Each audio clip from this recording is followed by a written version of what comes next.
분유통에 분유가 딱 한 스푼이 남았어요. 그러니까 아기는 잠들어 있는데 분유통에 분유가 한 스푼이 남아 있고 기저귀가 4장 남아 있더라고요. 하루치 정도. 하루치도 안 되는 거예요. 그런가? 그러니까 얘가 눈을 하루도 못 자르죠. 눈을 뜨면 밥을 달라고 할 텐데 얘한테는 분유가 4스푼이 필요한데 한 스푼만 있는 거잖아요.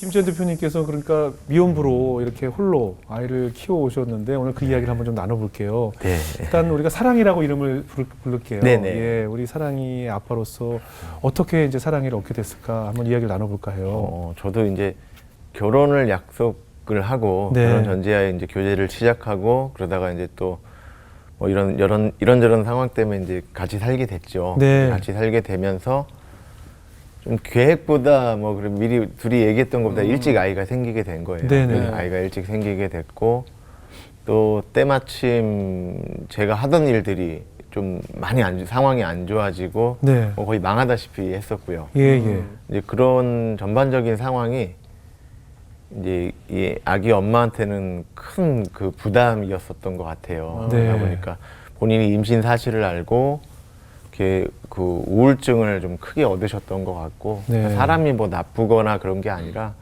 그 너무 아팠던 것 같아요. 그때 예. 마음적으로. 그래서 저도 마음이 각박하고 지혜롭지 못하니까 잘 그거를 좀 정말 현명하고 지혜롭게 대처하고 그분한테 믿음을 잘 주고 이렇게 잘 지켜줄 수 있었어야 되는데 그걸 제가 또 많이 못했나 봐요. 네. 그래서 이제 그 임신 중에 잠시 저를 또 떠나셨었고 예. 그랬다가 이제 아이가 태어나서 얼마 안 돼서 바로 온 것 같아요. 그래서 아이랑 같이 또 저 살던 데로 오셨었고 그러고 또 그런데도 좀 많이 힘드셨는지 결국에는 또 얼마 지나지 않아서 또 다시 떠나가셨죠. 저랑 아이만 남겨놓고. 그럼 이제 엄마는 떠나갔고 네, 두 분만 이제 남게 됐어요. 네, 일단 뭐 경제적인 어려움 또 일을 하기 위해서는 아이를 또 누가 돌봐주고 뭐 여러 가지 환경상 아빠와 딸아이 둘만 남겨진 모습일 때 걱정이 돼요. 상상만 해도. 네. 어떻게 버티셨을까요? 처음에는요. 이제 제가 기존에는 저 스스로가 너무 생활력이 강한 사람이고 네. 제가 되게 오만방자했었어요. 네. 내가 뭐 이 작은 애기 하나 내가 뭐 책임 못 지겠어, 감당 못 하겠어. 예. 내가 뭐 밑바닥부터 시작해도 이 아이는 내가 얼마든지 내 힘으로 얘 키울 수 있어. 이런 좀 오기 같은 것도 있었고, 예. 예. 그래 아이가 조금 크면은 뭐 그때 되면 내가 또 돈 잘 벌고 있을 테니까 뭐 아이랑 더 좋은 데 가겠지. 막 이런 희망적인 상상만 하면서 네, 네, 네. 만만하게 본 거죠. 그러고 나서 이제 그럼 뭐부터 할까? 출생신고부터 해야 되는데 그럼 출생신고 방법은 하고 예. 찾아보기 시작하는데 그때부터 이제 이 상황이 잘못된 거죠. 법적으로 아예 막혀 있다 그러고 야. 뭐 법률구조공단을 찾아가고 변호사 사무실을 찾아가고 뭐 법무사 사무실을 찾아가고 다 찾아가 봤는데 다 방법이 없다라고 하시는 거예요. 정말 몰랐어요, 저희는. 법을 바꾸어야 어. 되는 거니까. 이거. 미혼 모는 되는데 왜 미혼 부는 안 되는 거예요? 그러게요. 아예 그렇게 안 되게끔 법을 만들었다고 해버리니까 더 황당했고. 법령이 바뀐 거라고 하죠. 네. 그죠? 원래는 됐었는데. 원래는 됐었어요. 아, 원래는 정말 됐었어요. 예전에는 이런 경우에는 이제 이 사람의 아이가 맞다. 이 사람과 같이 살던 분이 이 아이를 놔두고 갔다라는 게 맞으면 뭐 인정을 해주셨거든요. 그 인후보증인이라고 해서 그런 분들 2분, 3분만 했는데 뭐 어쨌든 간에 그거를 할 수가 없는 상황으로 바뀌었으니까 일단 24시간 이 아이를 지켜야 될 사람이 저밖에 안 남은 거예요. 네. 주민번호가 없으니까 뭐 어린이집이라든지 아이돌봄 감옥 가잖아. 서비스라든지 이런 거를 전혀 아무것도 안 이용을 할 돼요. 수가 못 없잖아요. 가. 예. 또 부모님. 부모 형제와도 아주 그 상황 자체가 극심한 갈등에 그게 된 거죠. 그래서 뭐 부모님조차 네가 먼저 아이를 고아원에 맡기고 경제적으로 어느 정도 안정을 한 다음에 아이를 다시 되찾아와라 이런 말씀을 하시면서 예.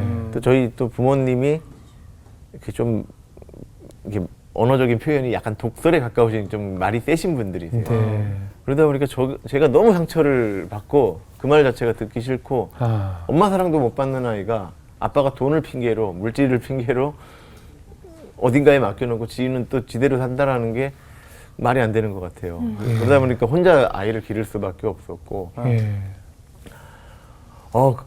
일을 못 하게 되잖아요. 네. 그런데 저도 뭐 당장 사회생활을 했던 사람이니까 뭐 신용대출도 있었을 것이고 그렇죠. 뭐 다른 뭐 또 카드도 있었을 거고 하니까 이제 막 복잡한 생각이 드는 거예요. 네.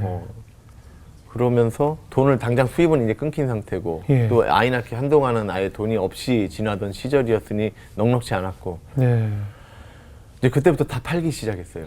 아, 가진 걸 다. 예, 그 뭐 아이 병원에 있을 때 병원비 마련하려고 중고차도 팔았었고, 뭐 이제 TV, 노트북 뭐 이렇게 돈 될 만한 걸 일단 다 팔았고요. 팔았어요. 예. 또 당시에는 그 핸드폰을 개통하면은 지원금을 주던 시절이었어요. 그렇죠. 네, 주거로. 맞아요. 핸드폰 3사를 다 개통해서 다 지원금을 갖고 예. 그 핸드폰들은 새 폰이니까 예. 그 폰마저도 팔아버리고 그렇게 해서 현금을 확보했었어요. 그럼 빚만 남네요. 그렇죠. 예. 그렇게 해서 뭐 한 달, 두 달을 버텼는데 버티는 거죠. 이제 결국에는 야, 너 되돌아오죠. 신용을 지킬래? 아이랑 생활비를 지킬래? 이 상황이 오더라고요. 근데 다행히 5분도 고민 안 했어요. 신용을 포기해야지 하고 돈을 못 갚게 됐죠. 그러니까 아이를 지키고.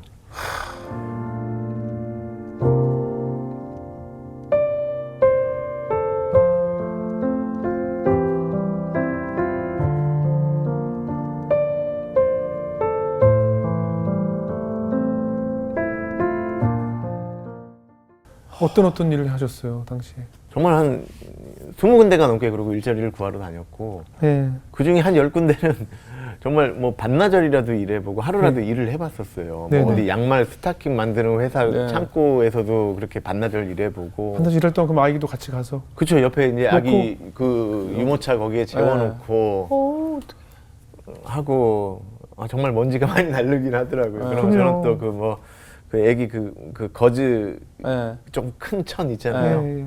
덮어놓고. 그 면천으로 이렇게 유모차 덮어놓고 그러다 보면 또 사장님이 나오셔갖고 정말 자기가 진짜 아기가 병날까봐 예. 쉽지가 않더라고요. 그러니까 아예 멘트도 그랬었어요. 다른 분들 주시는 인건비보다 적게 달라고. 네, 덜 받아도 좋으니까 제발 일만 시켜달라고 이러고 다녔는데 이제 뭐 신용불량까지 됐으니까 통장 사용도 안 되잖아요. 그러네요. 그러니까 아기는 데리고 오겠다 그러지. 거기다 대고 통장은 못 쓴다고 그러지. 누가 사와 일을 주냐고요. 이런 상황이. 아니 어땠어요? 그냥 이 아이와 그 방 한 칸에 덩그러니 남겨져 있을 때 통장도 안 되고 신용불량자의 경제적인 어려움, 뭐 지옥이 따로 없었을 것 같아요. 어떤 심정이었을까요? 이제 분유통에 분유가 딱 한 스푼이 남았어요. 그러니까 아기는 잠들어 있는데 분유통에 분유가 한 스푼이 남아 있고 기저귀가 4장 남아 있더라고요. 하루치 정도. 하루치도 안 되는 거예요. 그런가? 그러니까 얘가 한 눈을 스푼 하루도 못 모자르죠. 눈을 뜨면 밥을 달라고 할 텐데 얘한테는 분유가 4스푼이 필요한데 한 스푼만 있는 거잖아요.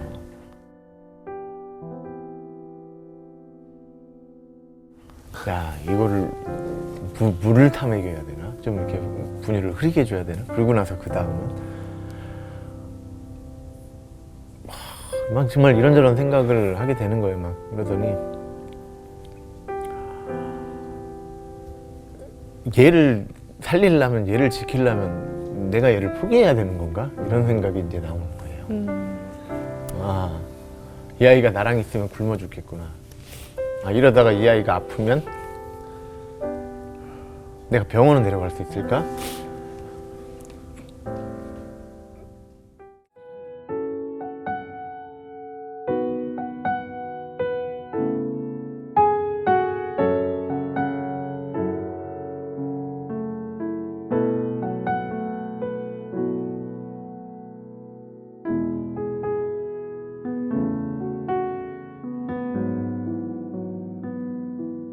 그 일련의 과정 가운데 어떤 하나님의 은혜를 느끼셨어요? 저는 정말 멍청하고 정말 어리석은 사람이라 그때까지만 해도 하나님을 몰랐어요. 네. 그때까지만 해도요. 어떤 생각이었냐면 네. 하나님이 계신 것도 알고 있었고 네. 예수님 계시는 것도 알고 다 알아요. 예. 그분들을 정말 깊이 믿었던 시절도 있었고 제가 예. 신앙생활을 오래 했던 데도 있었고 근데 예. 악마도 있고 하나님도 계시는데 아무도 나 건들지 마라. 아무도 안 도와줘도 되니까 나랑 내 아이 방해만 말고 건들지만 말아라. 다 필요 없다. 약간 이거였어요. 네. 이해가 됩니다. 너무 정말 어리석었죠. 6개월 만에 그래서 아이가 태어난 지 1년 4개월 만에 출생신고가 됐어요. 네. 많은 분들의 아주 절체절명의 네. 순간에 그런 도움으로 예. 출생신고가 됐는데 그러고 나서 2달 뒤에 저 전남 해남 지역의 어떤 아기 아빠가 네. 방송국을 통해서 저한테 연락이 오셨어요. 예. 자기도 저랑 비슷한 사정인데 아. 자기 아이도 제 딸이랑 개월수가 비슷한데 아. 출생신고 못 하고 있는데 예. 제가 했다라고 하니까 아. 그 방법 좀 알려달래요. 예, 예. 이게 전화상으로 알려드릴 수가 없어요. 한번 만나야 돼요. 했더니 그 해남에서 서울까지 한번 오신 거예요. 얘기를 들어봤더니 저도 솔직히 그랬거든요. 뭐 법률구조공단의 도움을 받기는 했지만 그게 뺑뺑이를 들었어요. 뭐 지역마다 법률구조공단이 있는데 예. 이 지역에서는 아예 방법도 못 찾았고 뭐 2번째, 3번째 간 법률구조공단에서 하필이면 그 법률구조공단 직원분이 애를 낳은 지 얼마 안 된 아기 아빠였어요. 그러니까 우리 아이가 눈에 밟혀서 본인이 낮에 주간에는 상담 업무를 하고 상담 업무가 끝난 시간에 밤에 퇴근 안 하시고 판례만 찾으셨대요. 그래서 거의 2박 3일을 판례만 찾으시다가 찾으신 거예요. 예. 그래서 저한테 방법이 있다고 연락이 오셨던 거고. 근데 보통 그것도 그렇게도 일반 안 전화로 해주죠. 전화를 하시니까 난 또 예. 채권 추심 전화인 줄 알고 안 받아버렸죠. 아, 근데 이 직원분이 거기서 포기 안 하시고 저한테 자기 개인 핸드폰으로 문자를 남기신 거예요. 관공서 계신 분들이 개인 핸드폰으로 안 민원인한테 하죠. 연락 안 하시잖아요. 안 하죠. 근데 그분은 그렇게까지 해주신 거예요. 대단하시네요. 뭐 하여튼 그런 많은 도움이 있었어요. 정말. 그래서 그분이 그쪽 지역에서 안 됐다라는 게 이해가 됐죠. 그래서 네. 그러면 어렵게 하지 마시고요. 우리 고시원, 그 당시에는 또 제가 고시원 살 때였거든요. 네. 우리 고시원 사장님이 너무 좋은 분이라니까 제가 고시원 사장님한테 부탁드릴 테니까 우리 옆방으로 주소 이전을 하세요. 그래서 제 옆방에다 그 고시원 옆방에다 주소 이전을 해서 예. 제가 했던 가정법원과 제가 했던 구청을 통해서 이제 이 아이를 출생신고를 도와주려고 네. 한 거죠. 똑같은 해봤던 기관이고 예, 예. 제가 똑같은 했던 방법을 그대로 하는데 예. 그 2달 사이에 담당자가 다 바뀌어 계신 거예요. 그럼 다시 처음부터인데. 아니 왜 아니, 그 안 2달 되죠, 사이에 이제. 처음부터가 아니라 안 되는 거죠, 그러면. 이제 그때부터는 안 되는 일이 벌어지기 예. 시작하는 거예요. 저 할 때보다 더 어려워진 거예요. 그 아버지가 너무 절망을 해서 세남으로 돌아가신 거예요. 하다가 멈춰주시고. 그러면서 저는 그날 저녁에 애기 다 재우고 뭐 씻기고 청소하고 재우고 난 다음에 너무 그 마음이 아프잖아요. 그래서 예. 잠든 애기 바라보고 야 우리는 운이 좋았다. 야 응? 이게 정말 운이 좋았네. 이런 생각한 시작이 가만 보니까 이게 내가 한 게 아니네. 예. 내가 잘나고 똑똑해서 내가 노력이 해서 된 게 아니라 막 주마등처럼 스쳐가는 거예요. 그 네.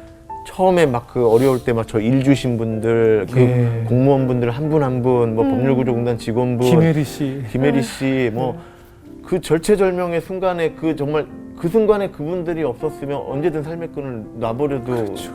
되는 상황에 막 그 순간순간들 심지어는 저 그 1인 시위 할 때 사진을 찍어서 이렇게 그렇죠. 올려보내주신 거며 그 모든 게 제 능력으로 된 게 하나도 없는 거예요. 그렇죠. 그때 알았어요, 그때.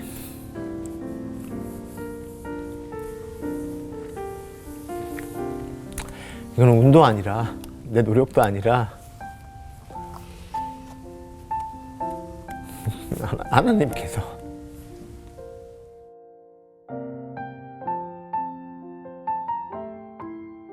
다 그게 이제 보이기 시작하는 거예요. 그래서 그날 밤에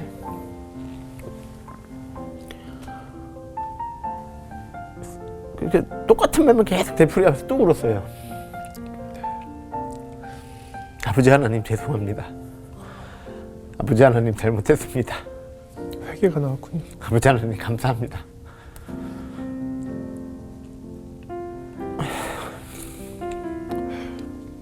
진짜 지칠 때까지, 동틀 때까지 뭐 정말 다른 말 아무것도 안 하고요. 뭐 예수님의 이름으로 기도드립니다 이런 말도 없고요. 그냥 이 세 마디만 계속 반복하면서 죄송합니다, 잘못했습니다, 감사합니다. 그러다 보니까 아침이 되더라고요.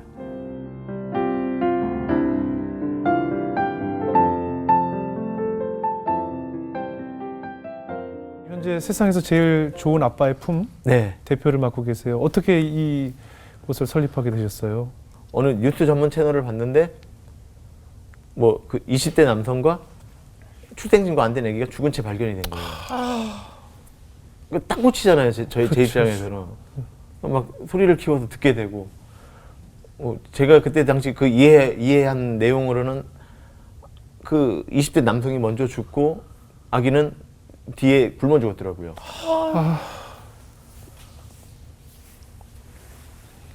그 20대 남성 지병이 있었대요. 그래서 근데 그 생각이 드는 거예요. 참 그 전부터 다 저한테 도와달라고 했던 애기 아빠들이 참 어렵게 저를 찾았다는 말을 꼭 했었거든요. 예. 저 찾기 어려웠다고. 저 아빠가 나를 쉽게 찾을 수 있었으면 내 전화번호를 알았으면 그렇죠. 이제 지병 있는 건 어쩔 수 없지만 저 애기는 안 죽을 수 있지 않았을까라는 생각이 들면서 저 한 번도 못 본 애기인데 얼굴도 모르는데 그 애기가 너무 미안한 거예요, 그 애기한테. 그래서 사람들이 나를 쉽게 찾을 수 있게 해야 되겠다. 나까지 게 뭐라고. 역할이 생겼네요. 뭐 자존심이 10원짜리만도 못하다고 생각했던 내가 네. 또다시 그렇게 또 뭘 내가 얼마나 대단한 사람이어서 나를 얼마나 또 알려지는 게 뭐 그게 뭐가 문제냐 또 이런 생각이 들더라고요. 그래서 인터넷으로 검색하면 네. 찾을 수 있는 단체명이 필요했어요. 그래서 예, 예. 여기 제 연락처를 해줄 수 있는 그게 네네. 그것만 만들자. 그러니까 제가 무슨 한부모 관련된 단체를 한다고 해서 이게 뭐 사단법인 되고 재단법인 되고 엄청나게 규모가 커지고 엄청나게 좋은 일을 많이 하는 단체로 발전하고 싶은 욕심이 아니라 그냥